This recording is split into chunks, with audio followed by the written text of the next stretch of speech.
should never allow a defensive lineman to get inside penetration and a gap in the goal line. Great job by Bill Duff. Well, I hope that Bill Duff stop on the goal line of Eddie George got you pumped up. It sure got me pumped up. I was 12 years old watching that game in my mom and dad's living room. Ohio State was about to go up 14-0, but when we stopped Ohio State right there, Tennessee ended up winning that game 20-14 in 1995. And there's a lot of similarities between the 95 Tennessee and Ohio State teams and the 2024 Tennessee and Ohio State teams. Both have the same record. Both are very similar. Ohio State had a veteran quarterback in Bobby Hoying. Tennessee had an up-and-comer quarterback in Peyton Manning. And so, very similar situations. Ohio State has a great defense. Tennessee has a great defense. And it's going to be a great game. But anyway, I can't wait to watch this game. It's definitely the best game of the college football playoff in the opening week. Tennessee is number 7. Ohio State is number 6. This is going to be an 8 o'clock kickoff game, and it's going to probably be cold. I looked at the extended forecast, and it looked like 28 degrees is what the temperature will be, around 30 degrees. So we'll see. The lot can change in 10 or 11, 12 days, but that's what I saw in the extended forecast. But anyway, let's talk about these two teams. Tennessee's 10-2, Ohio State's 10-2. Tennessee's played the 28th hardest schedule, and Ohio State has played the 29th hardest schedule. So very similar teams, same kind of road. They both played pretty tough schedules. Tennessee is coming off a 36-23 win over Vanderbilt. It was a good victory because Vanderbilt is a decent team this year. They're a bowl team. Going in there and getting that win was good for us. Ohio State, on the other hand, just maybe had the worst loss in their program history. Ryan Day, their head coach, he wins all the games except the Michigan game, and the fans want to kill him up there. Even if he does win this game this week and he fails to win the national title, he could get fired at Ohio State. That's just how much they hate him. You don't lose four times in a row to Michigan and keep your job up at Ohio State. So Ohio State is favored by 7.5 points. I think that's high. I think a lot of that is due to the fact that it is in Columbus, Ohio, but I don't get that because in a lot of ways I feel like it could work against them. If Ohio State gets off to a slow start, I can see that crowd actually turning on the Buckeyes. So let's talk about players to watch in this game. Let's start first with Tennessee. Nico Iamaleava. He's got 2,512 pass yards, 19 TDs, playing better. He's getting better, and it's nice to see. He's progressing through his reads, making better decisions. His interceptions have went down. He did have one against Vanderbilt, but he's more proficient. Will Howard for Ohio State, he's got 2,860 pass yards, 27 TDs, and he's got 3 really great receivers. I'm going to talk about one here in a minute, and Smith, Ibuka, and Tate, Carnell Tate. These guys have combined for over 2,000 yards, so they probably got the best receiving room in college football. Will Howard also has like 7 rushing TDs, so that's something we really need to watch for on the goal line for them. And we have struggled at times against mobile quarterbacks. Tennessee, Dylan Sampson, he's got 1,485 rush yards, 22 TDs, which is a Tennessee record as far in a season. He has over 1,600 total yards this season, all-purpose yards. Just an amazing year from Dylan Sampson. In my opinion, he's the second best back behind Jeanty. He got really screwed over with the whole Doak Walker semifinalist stuff. He was better than the other 2 guys that they invited, but that's neither here nor there. For Ohio State, Jeremiah Smith, this guy's he's got 934 receiving yards and 10 TDs. I think that Jermod McCoy will be on him a lot. And he's going to be an All-American this year. I think they'll probably put him as an All-American. He's definitely first-team All-SEC, and he's as good as it gets in the secondary, and I'm so glad we got him. We also have Ricky Gibson, so we got some good corners to go against those receivers, but it'll be a good matchup. For Tennessee, James Pierce, 35 tackles, 7.5 sacks. He's pretty quiet against Vanderbilt, but the last 4 or 5 games, 6 games, he's been on a tear. A lot of sacks. I mean, he leads college football in pressures. He gets all over the quarterback, and we need him to be all over Will Howard in this game. For Ohio State, Caleb Downs, 61 tackles, 1 interception. Now, his stats from last year at Alabama have went down some, but he's still the best safety in college football. This Ohio State team is the most talented football team in college. It's like a $20 million NIL roster. They went out and got Judkins from Ole Miss. And they've got Henderson that came back as a running back. They got those receivers. They've got a great defense that I'm going to get into here in just a minute. So they just have a great team, and they're going to be tough to beat up there in Columbus. So let's talk about these teams a little bit more. Tennessee offense versus the Ohio State defense.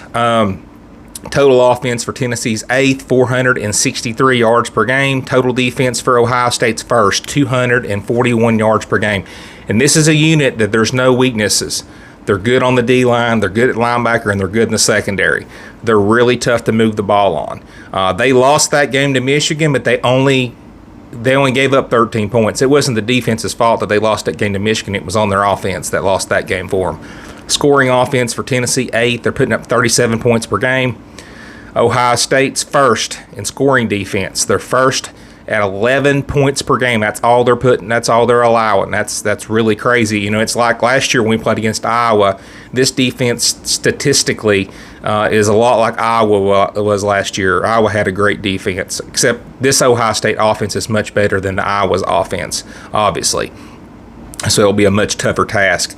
Rush offense for Tennessee is 9th, putting up 232 yards per game. It's phenomenal. Another great back-to-back season as far as our rushing offense is concerned with Dylan Sampson, Deshaun Bishop, Peyton Lewis. All those guys have done a great job. Offensive line's done a great job. Rush defense for Ohio State is 7th. They're only allowing 97 yards per game, so that's why I was telling you that front 7, it's hard to run on them. Now, I will say this, though. Michigan, who's not even a top 50 rush offense, rushed for almost 170 yards on them a couple weeks ago. Tennessee's a much better rushing offense than Michigan is. So if Michigan can do that, Tennessee can do it as well. I think that's one weakness they could exploit. Passing offense for Tennessee, 62nd, 231 yards per game. Not great. I thought we'd have better numbers. I do think that, Kitzelman and Thornton have played. I think they're getting in their groove. They're playing a lot better, but we need a lot more help from Squirrel White and Brew McCoy and some other guys to get us, better numbers as far as passing. Now, it's going to be hard to pass on this bunch, though, because right here, Ohio State is 2nd in pass defense. They're only allowing 144 yards per game right now. Downs and those guys back there in the secondary, it's just really hard. They don't make a lot of mistakes. So the deep shots that we do get, we got to hit on them. We can't miss. It will be a great matchup. So, but I think the situation with Tennessee offensively, though, is against Ohio State's defense is that running game. Tennessee has to be able to generate a run game. If Tennessee can run for 200 yards, I think Tennessee will win this game. That'll be hard because they're not giving up 100 yards per game on average, though. So that's a tough task.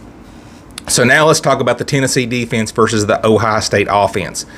Total defense for Tennessee's 4th, 278 yards per game allowed.